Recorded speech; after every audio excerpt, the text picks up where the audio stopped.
Okay, I'm going to talk about the greatest common divisor today. So it's basically to do with sort of division and basic sort of arithmetic. And we'll go into what's called the division algorithm and the Euclidean algorithm, and it's pretty interesting, I suppose. But anyway, so we'll start with what we call the division algorithm, and I'm just going to state it. Algorithm. I think that's how it's spelled. I'm not going to prove it. I'll just say I don't think any would ever ask you to prove it. But given any two natural numbers A and B, there are integers Q and R, which stands for quotient and remainder, such that A equals BQ plus R, with Q is greater than or equal to 0, and sorry, I should really do this face on, and R is greater than or equal to 0 but less than B. Okay, so that's just it's called the division algorithm, but it's not really an algorithm. It's more of a fact. But anyway, this sort of just, I mean, you can see that 3 is equal to 2 times 1 plus 1, and that sort of works, doesn't it? Like Q is greater than or equal to 0 and R is greater than or equal to 0, and B and less than B. So yeah, it's just sort of a way of expressing the numbers, the natural numbers. Like they can all be expressed in this way. Okay, and so this leads us on to the greatest common divisor at the top. So what we can say if A and B, if A and B are natural numbers,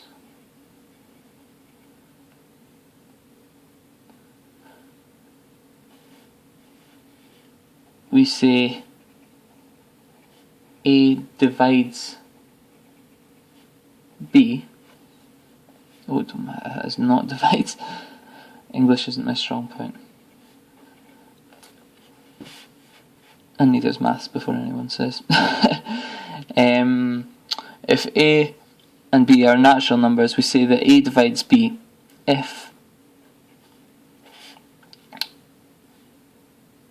B, take a new line, if B equals AN, where N is a member. Okay, so I'll just sort of explain that. I mean, if let's take an example. Let's take 6. Let's take B to be 6 and A to be 2. Okay, you'd expect 2 to divide 6. I'm having a problem with spelling divides. 2 divides 6 because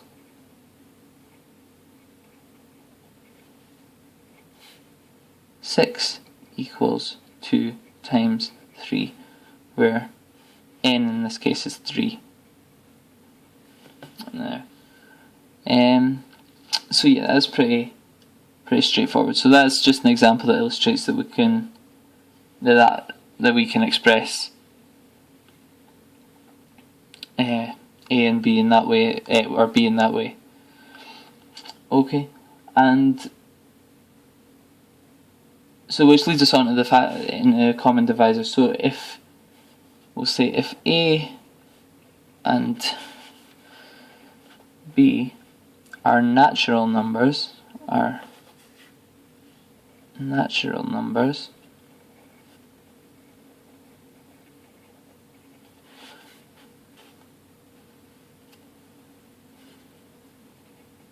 we say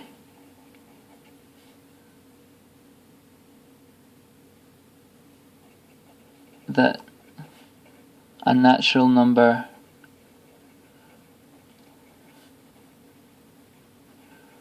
C is a common divisor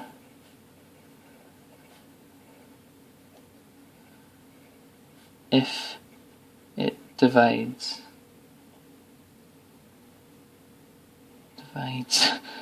A and B. Okay, so that's pretty baby stuff, let's be honest. I mean 3 divides 6, 3 divides 9, so 3 is a common divisor of 6 and 9. Pretty easy stuff. And so the largest of all common divisors, say you had, let's say we had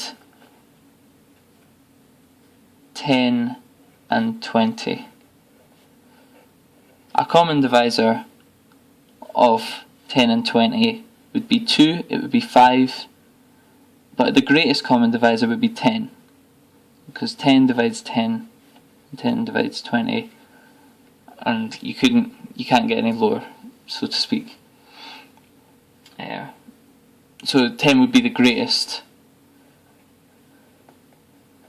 common divisor of 10 and 20.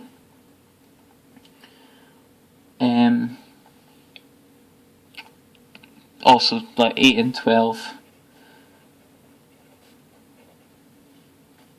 2 divides 8, 2 divides 12, and 8 divides 8, but 8 doesn't divide 12.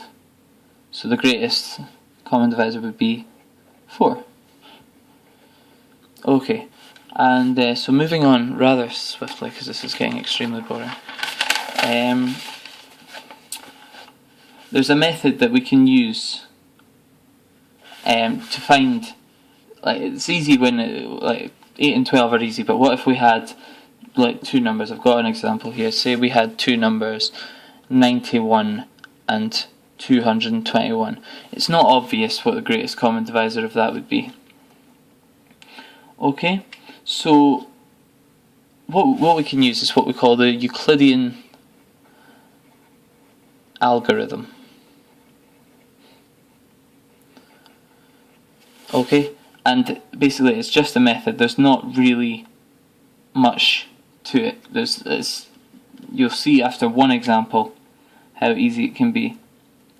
So basically I'll just do this example and then that'll be it for this video. So the greatest common divisor is it's often, when you're asked to find it, it's often denoted in brackets. So say we've got find and it would be denoted as GCD, greatest common divisor of 91 and 221. Okay. Now, so what we get is, if you think back to our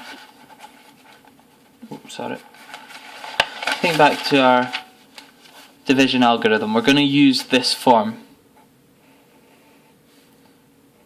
to express our two numbers in. Okay, so we'll say that 221, the larger one, would divide